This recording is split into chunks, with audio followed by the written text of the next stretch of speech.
Naandar ka agad. Ito ang tigil, ito ang preno. Aba, wag mo puubaya. Sige, ako nasa preno naman ako.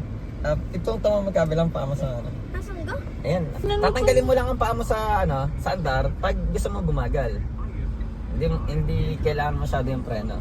Tatanggal yung paa sa andar. Yung manibela nasala na ang ano. Ayoko na! Ayoko na! Ito kasi yung panligo. Papakaramdaman mo. Sabit! Ayaw ko na! Mabangga! Ayoko na! Bili! Ano si Dad? Mahati ka mo sa preno. Oh, yun na! Babagsak sa...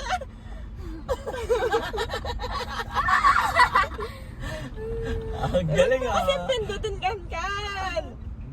Kaya mo umandar ng kanya lang. Basic nga ito, yung manibela lang ang nakakatakot dito. Ala, wag mong pindutin kan yung... Sabi wag na pindutin. Kasi yan, wala akong ginagawa dyan kahit ano. Marunong ka na mag-drive, girl! Punta tayo Tagaytay! Oh, sige, paano ka? Dali, iikot ka lang. Tapos ikaw ulit pabalik. Ayoko na! Tangi, parang mapakinabangan ka naman kahit sa pagdadrive. Ayoko, takot na. Hindi puro ligalig at pabili ng Lazada. Lahakan ka. Ano ko pa ni Belare? Mm. Wala. Huwag mong aapakan na yung andar at... Na ano ka, kan. Babagay mo yung sasakyan na yan? Nasaan ba? Ayan, sa unahan mo. Ano? Ayoko na. Ano kaya mo nun? Hindi. Ay, paano tayo makakauwi niyan? Ikaw ang driver. Oh, yan, labi, sabit. Alabi, ano ba, Hari? Ang labi. Okay lang yan. Unang ano mo pa lang yan, obstacles. Punta ka dyan yung manibela mo. Hindi ko alam. Galing. Ibanggain mo si Victor, babatuhin kayo. Saan mo kay mother din? May bagong anong driver, mother. Si Victor. Uy.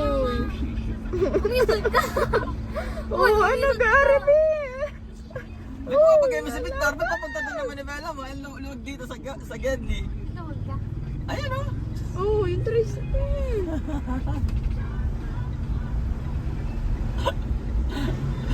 Ang bilis! Tungin ang bilis! Okay, may driver ng baby brother mo. Siya Bibili kaya ng nagdadaan. diaper sa labas. Si Ate Cancan, nakamontero. Saan ka bahay nyo? Ayoko na rin. Dito ka bahay nyo?